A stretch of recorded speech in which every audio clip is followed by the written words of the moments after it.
Students, myself Vishwa Pratap Singh. In my previous videos, you have read about present tense and past tense. Now, we will study about future tense. What is future tense?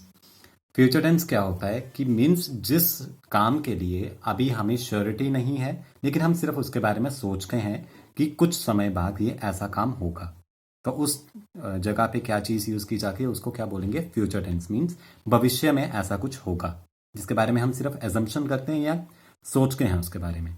ये भी आगे further 4 types के होते हैं। कौन कौन से?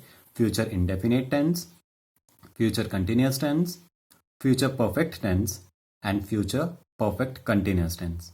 अब एक एक करके इन चारों के बारे में हम रीड करेंगे। First is future indefinite tense. Future indefinite tense क्या होता है कि मीन्स कोई काम कुछ देर के बाद होगा।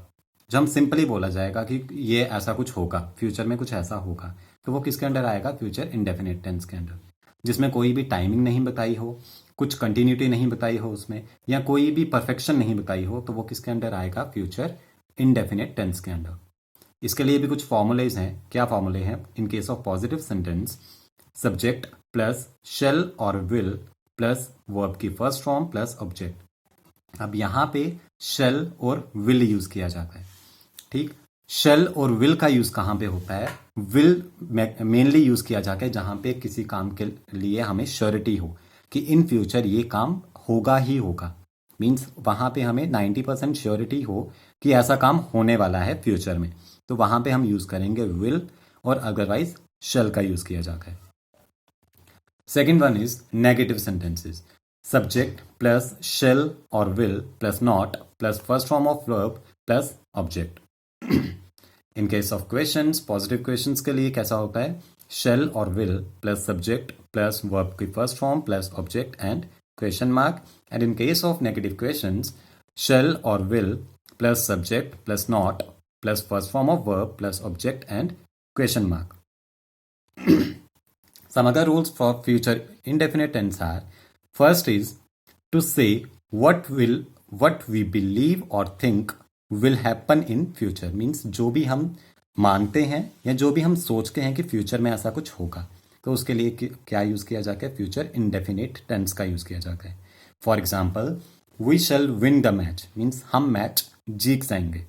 अब शेल यूज किया है तो यहाँ पे हमें श्योरिटी नहीं है कि मैच जीतेंगे ही जीतेंगे, प्रोबेबिलिटी है उसमें कि मीन्स जीत भी सकते हैं और नहीं भी जीत सकते, लेकिन हमने सिंपली बोल दिया we shall win the match, हम मैच जीतेंगे। Second is things which we can not control and are factual. Means कोई भी ऐसी चीजें जो फैक्ट हो, मीन्स यूनिवर्सल ट्रुथ हो या फैक्ट हो कि ऐसा ही होगा, जिनको हमारे कंट्रोल में नहीं होगा। For example, the sun will rise at 6 AM। अब 6 AM पे सन राइज होगा। अब ये जरूरी नहीं कि रोज 6 AM पे ही होगा, लेकिन ये फैक्ट है कि 6 AM ही होता है। Third is to indicate an instant decision. जो हमने इंस्टेंटेनियसली कोई भी डिसीजन लेना हो तो उसके लिए भी कौन सा यूज किया जाएगा? Future indefinite tense. For example, it is our first marriage anniversary, I shall give you a precious gift. Means हम उस टाइम पे प्रीशियस कुछ भी, कोई भी इंस्टेंट डिसीजन ले सकते हैं कि जिस टाइम पे कुछ काम होने वाला है, कि means it is our first marriage anniversary, ये हमारी फर्स्ट मैरिज एनिवर्सरी है, I shall give you a precious gift, मैं तुम्हें एक प्रीशियस गिफ्ट दूंगा। Second is future continuous tense. Future continuous क्या टेंस कौन सा होता है? जो काम इन फ्यूचर चल रहा होगा, कंटिन्यूटी में होगा कोई भी काम। इसके लिए क्या फॉर्मूलेज हैं? In case of positive sentences, subject plus shall or will plus be plus first form of verb plus ing plus object. And in case of negative questions, subject plus shall or will plus not plus be plus first form of verb plus ing and object. Continuous में हमेशा ध्यान रखना है कि ing लगा होना चाहिए verb के साथ, और verb की फर्स्ट फॉर्म लगी हुई होनी चाहिए, चाहे वो सिंपल कंटिन्यूस टेंस हो या फिर परफेक्ट कंटिन्यूस टेंस हो। ये सबके केसेस में आईएनजी होना जरूरी है, कंटिन्यूटी शो करता है। In case of positive questions, shall और will plus subject plus be plus first form of verb plus ING plus object and question mark. And in case of negative questions, shall और will plus subject plus not plus be plus first form of verb plus ING plus object and question mark. Some other rules for present future continuous tense. First is to indicate an action that will occur in the normal course. Means normally जो कुछ समय के बाद कोई भी action होगी तो वो किसके अंडर आएगी, जो चल रही होगी कुछ समय के बाद, वो किसके अंडर आएगी, फ्यूचर कंटिन्यूस टेंस के under. For example, she will be cooking the food tomorrow. Means वो कल खाना पका रही होगी. इसी की दूसरी एग्जाम्पल क्या है, I shall be teaching my students. मैं अपने स्टूडेंट्स को पढ़ा रहा हूँगा. मीन्स कुछ समय के बाद ऐसा हो सकता है. Second is to indicate an action that will be in progress at a given point of time in the future. Means कोई भी ऐसी एक्शन इंडिकेट करने के लिए जो प्रोग्रेस में होगी, एक कुछ समय के बाद प्रोग्रेस में चल रही होगी. मीन्स उसमें कंटिन्यूटी होगी. Example, at this time tomorrow we shall be attending the party. Means इस समय जो अभी टाइम हो रहा है, सेम टाइम जब कल होगा तो हम क्या कर रहे होंगे, पार्टी अटेंड कर रहे होंगे. मीन्स इस टाइम पे ही कल हम क्या कर रहे होंगे, पार्टी अटेंड कर रहे होंगे. फ्यूचर परफेक्ट टेंस मीन्स कोई काम जो हम सोचते हैं कि कुछ समय के बाद होगा और कुछ समय के बाद खत्म भी हो जाएगा. मीन्स होके खत्म भी हो जाएगा, वो किसके अंडर आएगा, फ्यूचर परफेक्ट टेंस के अंडर. फॉर्मूले क्या है इसके लिए, in case of positive sentences subject plus shall और will plus have plus third form of verb plus object, and in case of negative sentences, subject plus shall or will plus not, यहाँ not plus का sign नहीं लगाया है, plus have plus third form of verb plus object. in case of questions, positive questions के लिए क्या होगा, shall or will plus subject plus have plus third form of verb plus object and question mark. And in case of negative questions, shall or will plus subject plus not plus have plus third form of verb plus object and question mark. बाकी rules क्या हैं इसके लिए, to describe an action which will be completed at some point of time in the future.